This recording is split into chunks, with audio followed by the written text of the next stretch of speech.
Hello, this section will talk about the continuity. I will try to define mathematically how continuous function looks like. We noticed from the previous sections of calculus, for example, about the limits, when we were calculating a limit as x approaches a certain number, the limit was often found by simply calculating a value of the function at that point. Not always, but if function had this property, we will call that this is a continuous function. And for example, we can see this graph. The blue curve is nice and smooth curve. No breaks, no gaps, no holes, no asymptotes. Simply, if I will draw this again, I can draw without removing a pen from the paper. That's basically the intuitive definition. Mathematically, we of course see that the limit as x approaches a, it's gonna be exactly the same value, let's say L, this level, as the exact value at a. That means we can see f of a is the same value for the corresponding x, for the corresponding a, or for the limit at a.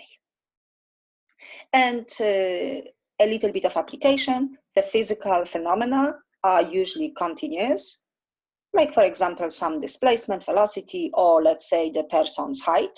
Okay, we can't really stop this process. However, we also have some discontinuities in the nature, and for example, the electric currents are involved in discontinuities. Okay, this is a definition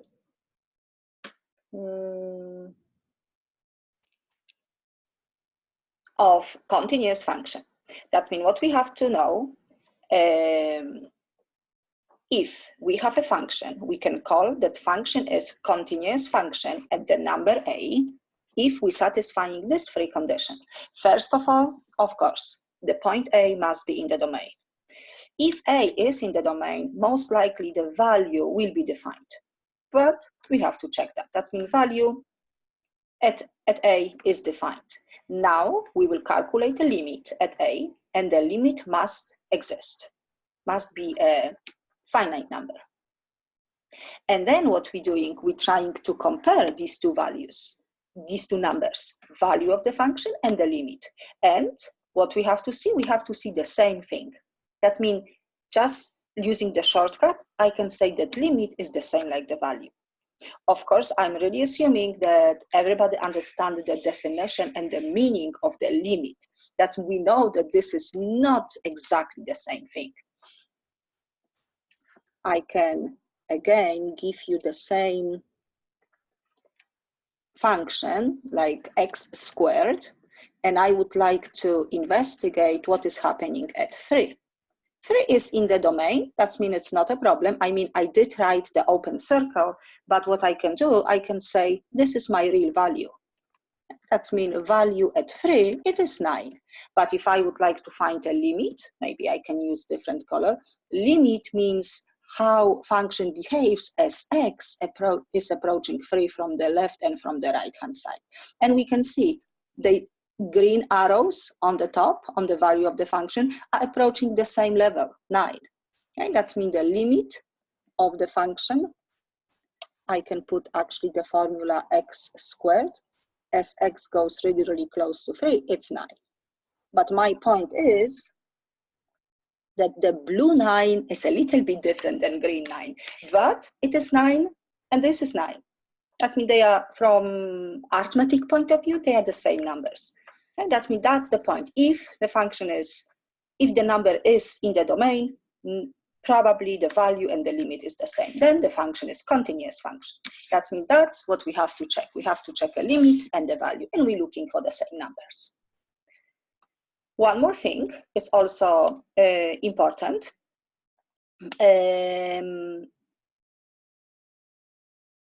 We can define one-sided continuity. That means what it is. We can say that the function is continuous from the right-hand side of the number a if the right-hand side limit is the same like the value. That means, for example, okay, I can draw, let's say, a function maybe like that. This is a, and then this is 2, and let's say this is 3. And what I want the limit and the value would be the same, but the limit just from the right-hand side. Normally what you will say, you will probably say, oh, we definitely have discontinuity, we have some jump, okay, but I'm definitely satisfying this condition. Limit of the function as x goes to a from the right-hand side is actually 3, and this is the same like the value at a. Okay? We can definitely see this. Okay? And this is the limit from the right-hand side. Okay? That means if we are satisfying this, we can say this. And respectively, we can have the same situation on the left-hand side, but the value must be on the left-hand side. Okay. Okay. Okay, my example number 1. That's mean what we have. We do have a graph, okay? The figure shows the graph of the function f of x.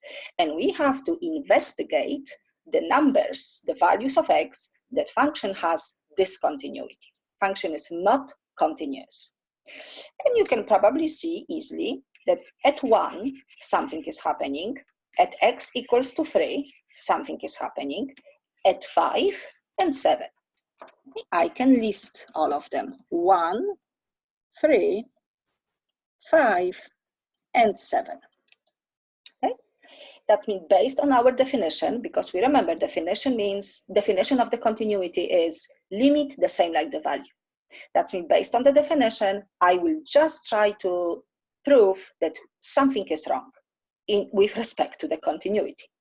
That means what I will do. I will take the first value, 1. I make the graph a little bit smaller, okay, but we can still see. And now, let's do it. Limit from the left-hand side, limit from the right-hand side, and the value. Okay? That we can definitely see the limit from the left and the right-hand side at 1. Okay? It's exactly the same because we do have a gap. I mean, we do have a 1 point, like problem at 1, but limit exists, and limit is 1. And now value, since we see, I hope we can see, it's an open dot, the value doesn't exist. Function is not defined at 1. That means the conclusion is limit exists as a finite number, but it's different than the value.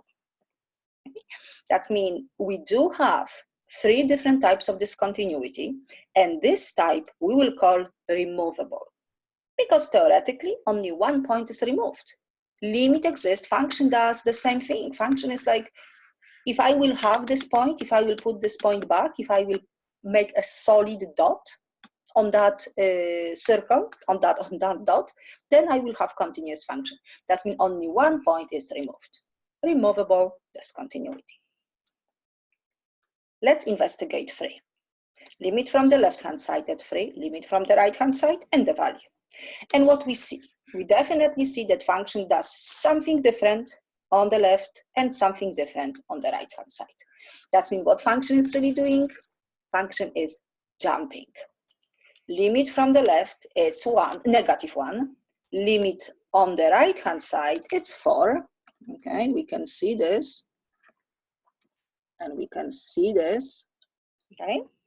And actually the solid dot is at the -1 level. That means the value is -1. And now we do have a small problem right away because the limit is not defined at 3 as a 1 finite number. That means limit is theoretically undefined. Value exists, or could be even 2 dots could be open, and it's still will be the same situation. But as I mentioned at the beginning, the terminology, the new word, function is jumping, and we will call jump discontinuity. Please remember, jump discontinuity is showing me, I can say right away, if both one-sided limits are different, then it's jump discontinuity. Okay, 5. Limit from the left-hand side at 5, limit from the right-hand side, and the value. And I see that function is not really jumping, looks like almost the same like the situation at x equals to 1. Function does the same thing on the left and on the right hand side, which means limit is 1. Value is somewhere else, okay? But please do not think that value is like jumping. It's not a jump because we're looking at the main curve. We're looking at the situation on the left and on the right hand side at 5. We're not looking exactly at this point. We do have value somewhere else, 5, but function has a limit. That means this is the same situation. Limit exists, which means function is not jumping. It's doing the same thing on the left and on the right hand side, just different value, which means will be removable discontinuity. Only one point is removed. It's not removed completely like at 1, but it's somewhere else, but doesn't matter. For us, it's removed for the main curve. Okay, and then 7, limit from the left-hand side at 7, right-hand side, and the value. And we can see function doesn't really approach one finite number on the left and on the right-hand side. Function is going up. Okay? That means this involves infinity. And no value. That means we do have limit infinity, but theoretically the limit doesn't exist as a finite number. But this is nice type. It's easy to recognize because as soon as you get one of these infinities, we can call infinite discontinuity. Okay, that's we do have 3 types: removable, jump, and infinite. Okay, my next example is asking me almost for the same question, but not having a graph, having a formula of the function. That means where are the following function discontinuous? What we have? We do have piecewise defined function. If x is equal to 2, if x is equal to 2, the value is 1. Everywhere else, which means not at 2, near to 2, function is defined by this formula. That means what I have to do? I have to check. I can write actually value at 2 is 1. But now I have to check if the limit as x approaches 2, which I will of course use this formula because this formula is defined everywhere but not at 2, that's what I need. I have to check if this limit is 1. If this limit corresponds to the value, then function actually is continuous. If doesn't correspond, then I can definitely prove that function has discontinuity at 2. Let's see, limit as x goes to 2.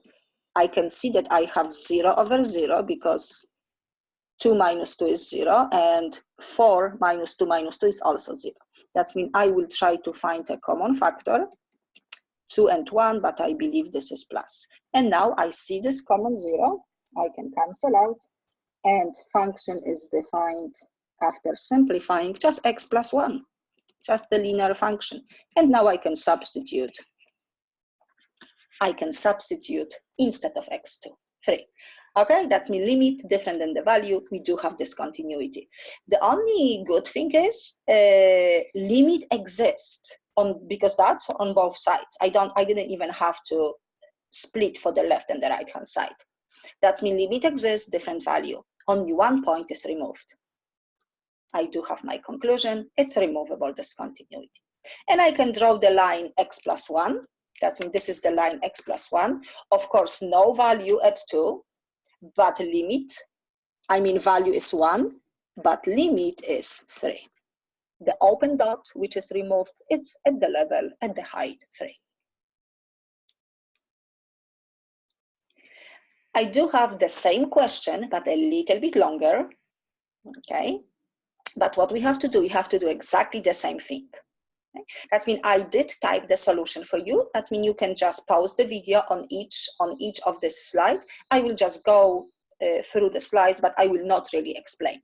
But let's just do what we can do. Let's just identify the points that we might have discontinuity. That's mean what I see. First of all, let me maybe do the number line. I see 0 and 3. And the first formula is defined for x less than 0. That means this function is on that. Okay, I don't know, it's not really an asymptote. I'm just trying to divide this. Okay, between 0 and 3, we have the middle part.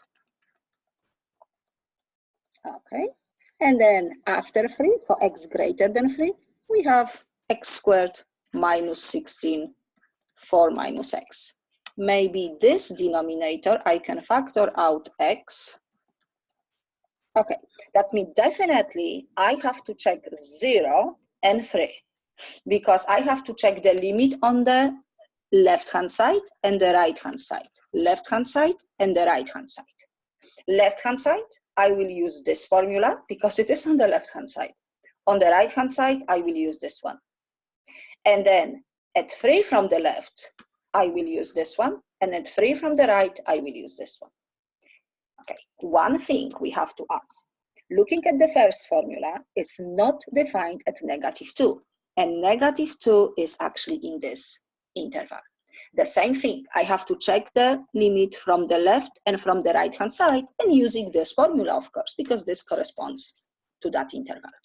Okay, looking at the middle part is not defined at 0. That means 0 is already, we already counting 0. That means that's fine. And actually it's not defined at 0, which is fine. But another value is 2. That means function is not defined at 2, no value, but I still have to check the limit from the left and from the right-hand side. And the last one, it's not defined at 4. I will check a limit from the left and the right-hand side, of course, to check the type of discontinuity. That we can see 0 and 3, -2, 2, and 4. And the same thing, limit from the left, from the right, and the value for each of them. I mean, I will really suggest you to go through, not even checking my solution. You can check later. You can check your solution against mine, and this will be good learning tool. That means this is -2, and limit from the left, from the right, value, and the conclusion. 0. Actually, I can come back. You can pause the video and you can try to get the same answer. 0 from the left, from the right, value, conclusion. 2, limit from the left, limit from the right, value, and the conclusion. 3, limit from the left, limit from the right hand side, value, and the conclusion. 4, limit from the left, limit from the right, value, and the conclusion. One thing that I also did, I put all of these limits, all of these outputs, all of these conclusions, the answers together, and I draw it. Okay, that's we can see. This is the at -2, the limit probably was -infinity on the left, +infinity on the right. At 0, the limit was probably, I think was 1. Yeah, we can check. Where is 0? 0, yes, it is 1 on the left-hand side. Okay, 1. On the right-hand side, -½ -infinity, +infinity, -7, -8. Of course, my scale is a little bit off, but doesn't matter. I did respect all of my limits and the values. That means I will really recommend you to go, for example, number 3, really slowly, solve all of these limits. Okay, we have 1, 2, 3, 4, 5, 6, 7, 8, 9, 10. 10 limits. It's good practice. Okay, so now I do have a few definitions and theorems. Let's read the first one, which probably makes common sense. A function f is continuous on an interval if it is continuous at every single number in that interval. And the second one, if f is defined only on one side of an endpoint of the interval, we understand continuous at the endpoint. Okay, I introduced this, that we can say that function is continuous from the right-hand side or the left-hand side at the given point. Now what we can do, having continuous functions, f and g is continuous function at the point A, and we have additional constant. Okay. Then what we can do, we can add two continuous functions, subtract, multiply by constant, multiply by each other, divide by each other, of course, remembering the 0. And then the output will be also a continuous function. That means adding two continuous functions, we can get continuous function. Also, what we can do, having two continuous functions, I can make a composition, which means I can compound f with g or g with f. Also, the output will be a continuous function. Another theorem. We have a few types of function that they almost always continuous. That means, let's look at this one. Any polynomial function, it's continuous everywhere.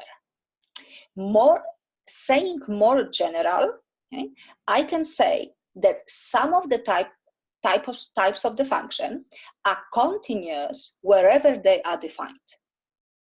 That means polynomials, of course, I did type everywhere since domain is all of the numbers. That means this is still domain, all real numbers. That means rational function, they do have numbers that are not in the domain, but what I can do, I can only investigate the domain, the numbers that are in the domain.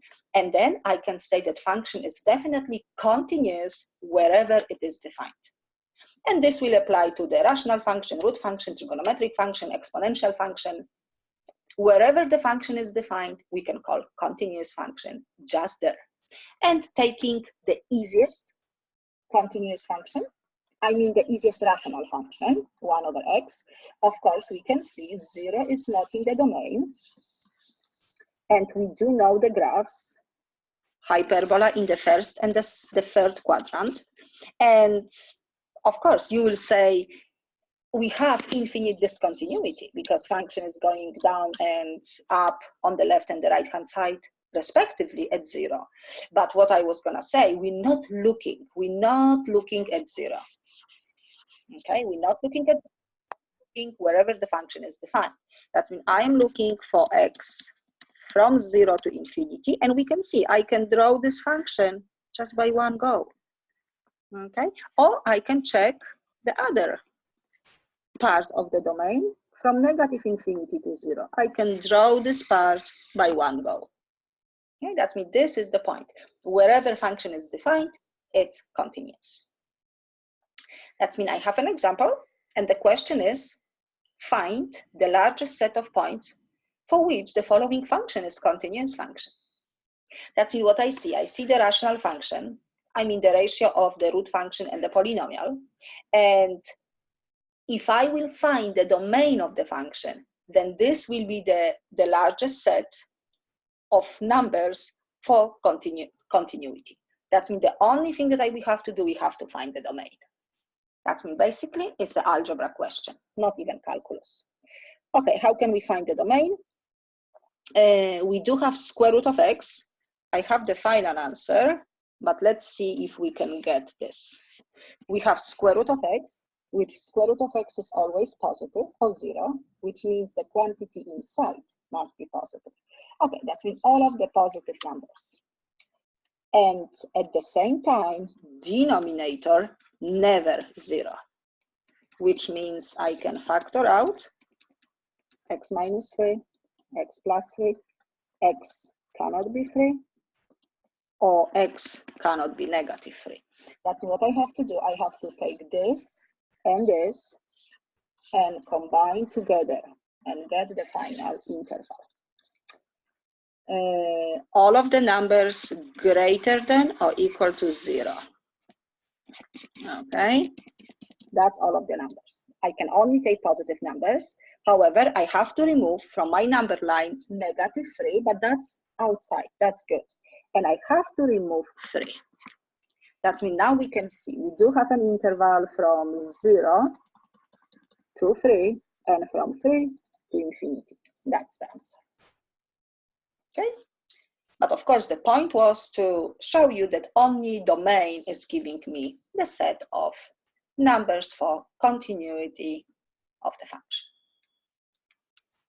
Okay, now I have 2 or 3 examples, like kind of exam type examples, and I can try to solve it for you. But I can tell you, again, I'm only using a definition of the continuity. Okay, for what value of b is the given function continuous everywhere for all of the x's? That's what I see. I see parabola, continuous function, b, the constant, continuous, and another like the first degree polynomial continuous. That means x equals to 1 is my question mark. I have to check the limit from the left, limit from the right, and the value. And this will, of course, give me some equation and possibly a system of two equations because I have a and b as an unknown. Questions only ask for b, but probably I have to find a too. Okay, that's me. Let's set up everything. Limit of the function. I can maybe write this because I would like to. Limit as x goes to 1 from the left-hand side of the function must be the same like a limit as x goes to the right, and of course the same like the value. We can see that the value is simply b. Okay, that means value of the function is b, or the limit from the right-hand side must be b, left-hand side. That means now, limit on the left-hand side at 1, I will use the first formula because the first formula is defined for x less than 1 on the left-hand side. Okay, and then limit on the right-hand side is the last formula, 2x cubed minus 2ax plus 5. For now, I will just leave it because I have nice equation. Let's see what I can do. Substituting 1, I am getting 1 plus a. Substituting 1, I am getting 2 minus 2a plus 5. Really nice. I've got an equation just with one unknown, a. Let's solve it for a. 3a, 7, 6a is 2. But that's not the answer. If a is 2, okay, I know this is my left-hand side limit. I can compute that limit now, okay, if a is 2. If a is 2, I will have 1 plus 1 times a. 1 plus 2 is 3. That means this limit is 3. And let's check this one. 2 minus 2 times a, which will be 4 plus 5. I believe is also 3. Okay, that means limit is 3, and now I know that the value at 1 is exactly the same, must be 3, and the final conclusion is B. B is 3. Okay, I can point actually here. Oh. Because having A, I compute a limit, and limit left, the right, and the value must be the same. Okay, let's look at this one. Let the f of x be defined like that. Find the value of k that makes the function continuous at 2. Because we can see this function is like a combination of the root function. It's defined everywhere except 2. But we can make it, hopefully, depends on the value of k, because k is giving me the value. Okay, that means one more time, f of 2 is k. But this must be the same like the limit of the function at 2. That means let's compute this limit, and this limit will give me the k value because it must be f of 2. Okay, that means let's find a limit. Limit as x goes to 2. And since the function, this function, is defined on both sides, I don't have to split at the moment. We will see maybe later, but maybe not. If I can cancel out some zeros, of course. I don't have to split for the left and the right hand side. I can just use this function. That means 2x plus 5 square root, another square root, x plus 7, all over x minus 2. And we can see, if I will put 2 minus 2, 0. 4 plus 5, 9, 3. 9, 3. 3 minus 3, 0. Okay, it is a case 0 over 0. Let me, and we know, based on the section 1.6, that what we have to do, in order to simplify this, I will multiply and divide by the conjugate expression, because the root function is involved, plus and this one, 2x plus 5 plus x plus 7. Okay, and let's see what we have. I will not distribute denominator because I really have to keep x minus 2 together. Okay, I can copy this. Now I will definitely distribute the conjugate expression. That means the conjugate expression are something like that. A minus b, a plus b, minus plus. And in order to, I mean, we can FOIL, but we can also use the shortcut. If we will FOIL, we will end up with a squared, b squared, and always minus subtraction.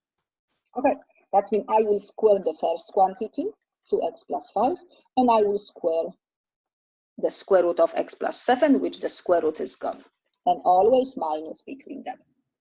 And what I will do, because I don't want to rewrite everything, let me simplify this. This will be 2x plus 5 minus x minus 7. This negative is affecting both numbers.